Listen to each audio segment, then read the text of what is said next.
Olá, graça e paz. Estamos na nossa aula de número 3 do curso de membresia. E hoje nós vamos falar do nosso pacto, do nosso termo de compromisso. Aqui na nossa igreja nós temos o costume de que quando as pessoas chegam para se tornar membros, elas reconheçam, alguns compromissos que são requeridos do membro. E nós começamos o nosso termo de compromisso da seguinte forma: já recebi a Cristo como meu Senhor e Salvador, fui batizado, e estando de acordo com as declarações da igreja, sua estratégia e estrutura, me sinto liderado pelo Espírito Santo a me unir à família da fé, em Primeira Igreja Batista em Cidade Júlia. Fazendo isto, eu me comprometo com Deus e com os outros membros a fazer o seguinte. Eu já vou falar desses termos de compromisso.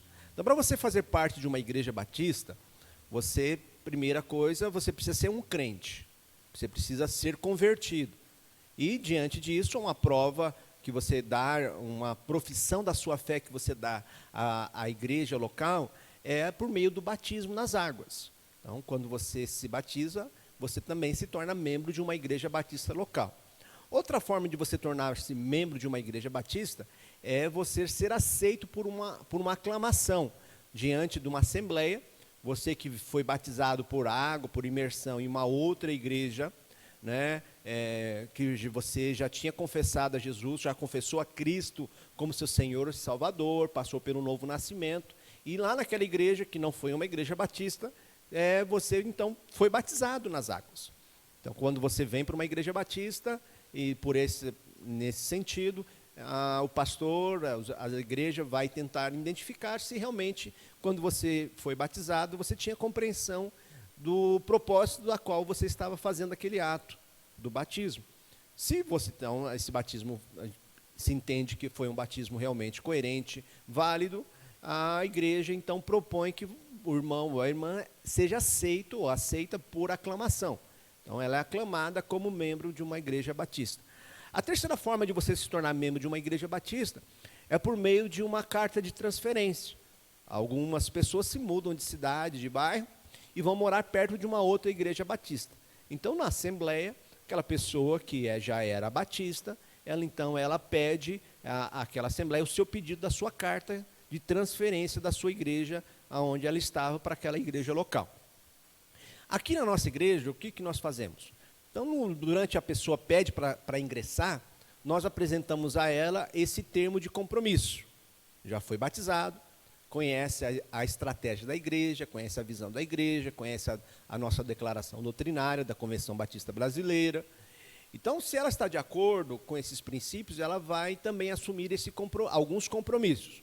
Quais são? Eu vou descrever para você. Todo ano, de ano em ano, eu costumo pregar um dia, no domingo de manhã, no momento da pregação, e falar sobre esses compromissos.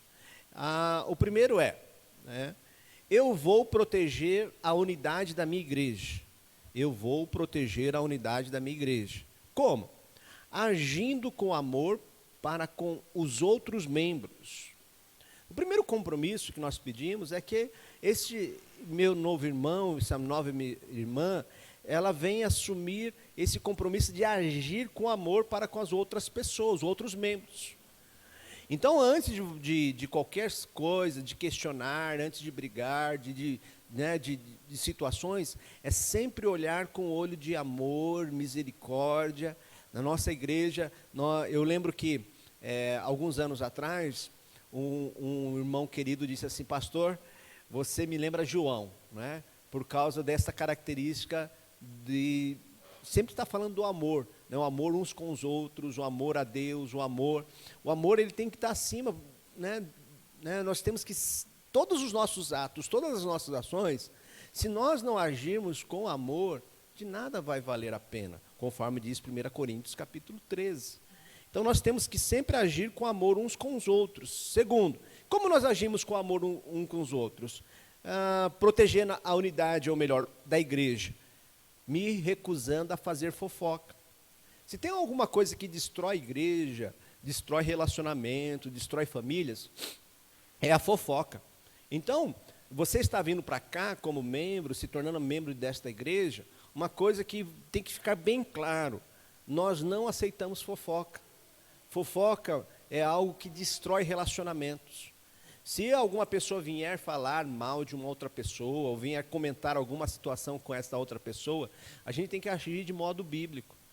Eu sei que o mundo aí fora adora fofoca, né? Revistas, milhares de revistas foram vendidas por causa de fofoca, né? Blogs são especialistas em fofoca, novelas são especialistas em fofoca, mas aqui na Igreja do Senhor Jesus, nós não podemos aceitar a fofoca. Fofoca é algo maligno, algo mundano. Aqui nós temos que agir sempre com verdade, com sinceridade. Se uma pessoa caiu, se machucou, uma pessoa está em pecado, está vivendo de uma forma que não agrada a Deus, nós não podemos ficar falando uns para os outros, acusando, né, falando mal.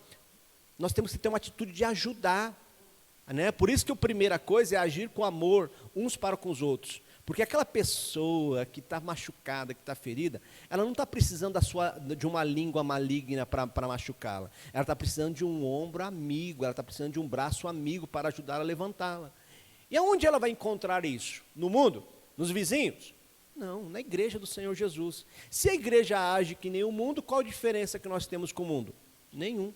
Então, por isso, meus irmãos, evitemos a fofoca, evitemos a fofoca. Segundo, como proteger a unidade da minha igreja? Terceiro, né? Como proteger a unidade da minha igreja? Então, primeiro, agindo com amor uns com os outros. Segundo, se recusando a fazer fofoca. Terceiro, seguindo os seus líderes. A unidade da igreja, nós temos que entender que Deus levanta homens e mulheres, levanta líderes. E por mais que às vezes a gente possa questionar os líderes, e eles podem ser questionados, sim, você pode pensar diferente, mas nós temos que manter a unidade. A unidade, nós temos que lutar pela unidade. Paulo vai escrever lá em Efésios. Temos que lutar pela unidade. Então, nós temos que seguir os nossos líderes. Se eu não estou de acordo com o meu líder, eu tenho que ir conversar com ele, mostrar o meu ponto de vista, mas eu tenho que respeitá-lo, honrá-lo, né, e orar por ele. Não posso ficar fazendo fofoca, não posso, né, ficar fazendo jogo, tentar arrumar partidarismo. Não, ninguém aqui é melhor do que ninguém. Mas entendemos que Deus nos dá líderes, nos dá pastores, nos dá líderes de ministério, para que nós possamos, como corpo de Cristo, crescermos. Ok? Paulo vai escrever em Romanos 14, 19, sigamos, pois, as coisas que servem para a paz e para a edificação de uns para com os outros. Se tem algo que vai ser benéfico para você, como membro de uma igreja, é buscar viver em paz uns com os outros, defendendo a unidade da sua igreja. Então, como nós defendemos a unidade da nossa igreja? Amando uns aos outros. Segundo, né? Nosso termo de compromisso, nós pedimos a seguinte frase: eu vou compartilhar a responsabilidade da minha igreja. Nós entendemos que igreja não é um lugar apenas que você vem assistir a um culto, né? Não é algo como você ir no mercado, comprar e ir embora. A igreja não é um supermercado. A igreja é um lugar onde você vem para adorar, você vem para servir, você vem para se doar, né? Se dedicar ao bondoso Deus. É um lugar onde nós se reunimos como família. Então nós participamos como família. Somos filhos do mesmo pai, irmãos uns com os outros. E nesta família nós temos responsabilidades. É verdade que o mundo lá fora não quer compromisso, não quer responsabilidade. Tem gente que tem alergia a compromisso. Mas espero que você esteja vindo para esta igreja, entenda que aqui nós temos compromisso com Deus e com a família de Deus aqui na terra. E como nós podemos compartilhar essa responsabilidade da minha igreja? Primeiro, orando, né? Orando uns pelos outros, orando pelo crescimento da igreja, orando, né? Entendendo que nós temos que, na nossa oração, não ser uma oração egoísta, apenas orar pelo nosso alimento, orar pela nossa família carnal, orar pelos nossos filhos, orar pelo nosso cônjuge. Tudo isso é importante, mas não podemos se esquecer de orar também pela nossa igreja, pelos nossos líderes, para o crescimento. Como eu posso compartilhar a responsabilidade da minha igreja? Convidando o sem igreja para frequentá-la. Então você, como membro da igreja, tem a responsabilidade de ser uma testemunha de Jesus, convidar pessoas para frequentar, para ouvir a mensagem do Evangelho. Né? Como você compartilha a responsabilidade da sua igreja? Né? A igreja, conforme diz em 1 Tessalonicenses 1, de 1 a 2, a igreja, sempre damos graças a Deus por vós, todas fazendo menção de vós em nossas orações. Como que você pode compartilhar essa responsabilidade? Dando calorosamente boas-vindas a cada pessoa que aqui chega. Uma vez, você chegou aqui pela primeira vez, você era um visitante, uma pessoa que não fazia parte ainda da membresia. A partir do momento que você se torna membro, você se torna responsável por acolher cada pessoa que pisa aqui nas portas, que entra ao portão da igreja dentro. Nesse momento, né, essas pessoas que estão chegando, elas precisam ser acolhidas. E quem vai fazer isso? O pastor? Claro que sim. Mas só o pastor? Claro que não. Somos todos nós. Todos temos que ser responsáveis por aqueles que estão chegando. Todos temos que ajudar uns aos outros no crescimento. Como que você, além disso, a terceira frase que nós temos no nosso termo de compromisso é: eu servirei no ministério da minha igreja. Eu servirei no ministério da minha igreja. Se você entende que você precisa, então, se envolver, né, ser responsável pela igreja, então você tem que desenvolver o seu ministério. Como? Descobrindo os seus dons e talentos. Sendo equipado pelos meus pastores para servir. Desenvolvendo o coração de servo. Então Jesus, o nosso Senhor, Ele mesmo disse que Ele não veio para ser servido, mas Ele veio para servir. Se Ele, sendo o Senhor, veio para servir, quanto mais nós. Quanto mais nós. Eu já disse aqui não é um lugar, aqui não é um mercado, não é? Aqui também não é uma agência social de caridade. Aqui é uma igreja onde nós repartimos os nossos recursos, repartimos os nossos bens, repartimos os nossos dons, repartimos o nosso tempo. Por quê? Porque nós lembramos o quê? A dinâmica da vida cristã. Eu recebo de Deus a graça salvadora do nosso Senhor. E diante desse receber essa misericórdia de Deus, o perdão dos nossos pecados, receber de Deus a cada dia a bondade e a sua misericórdia, eu me regozijo no Senhor. E me regozijar é me alegrar no Senhor por tudo aquilo que eu tenho recebido. Então eu recebo, eu regozijo e eu reparto, né? Eu reparto aquilo que Deus tem me dado. Então a dinâmica da vida cristã, nós temos entendido que é receber de Deus, regozijar-se nele e repartir aquilo que Deus tem nos dado. Por isso que é importante que nós possamos servir uns aos outros. E se você ainda não sabe os seus dons e os seus talentos, espero poder, como pastor, te ajudar a descobrir os seus dons e os seus talentos. Tá bom? Sobre isso vamos falar em uma outra aula. Há uma outra questão importante no nosso termo de compromisso, a seguinte frase: eu vou apoiar o testemunho de minha igreja. Então, nós temos que apoiar o testemunho da nossa igreja. Como? Frequentando fielmente. Irmãos, Hebreus já dizia que nós não devemos deixar a nossa congregação. Temos que frequentar a nossa igreja regularmente, nos cultos de quarta-feira, nos cultos de oração, nas programações especiais, na escola bíblica dominical, nos cultos dominicais. É muito importante a sua frequência, a sua presença nos pequenos grupos, né, nas reuniões de oração. Então, muito importante a sua frequência.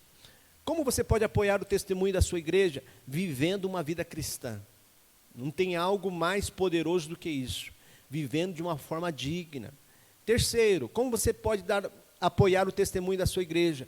Contribuindo regularmente. Né? Como você pode contribuir regularmente? Com seus dízimos e as suas ofertas. Ofertas para missões, ofertas para atender às necessidades da família da igreja. Então é muito importante que você apoie o testemunho da sua igreja. Tá bom? Quero encerrar por aqui. Espero você na aula. Eu vou deixar esse vídeo gravado para que nós possamos, as pessoas que estão chegando à nossa igreja, entender que aqui nós temos um termo de compromisso que pedimos a cada pessoa que possa compreender que é importante. Eu vou rever eles rapidamente. Primeiro, proteger a unidade da minha igreja, protegendo a unidade da sua igreja, amando uns aos outros, evitando fazer fofoca, seguindo os seus líderes. Segundo, eu vou compartilhar a responsabilidade da minha igreja. Como? Orando pelo seu crescimento, convidando aqueles sem igreja, dando calorosamente e cuidando daqueles que estão chegando. Terceiro, eu servirei o ministério da minha igreja, descobrindo os meus dons e talento, sendo equipado pelos meus pastores para servir, desenvolvendo o coração de servo. Quarto, eu vou apoiar o testemunho da minha igreja, frequentando fielmente, vivendo uma vida cristã e contribuindo regularmente. Que Deus lhe abençoe.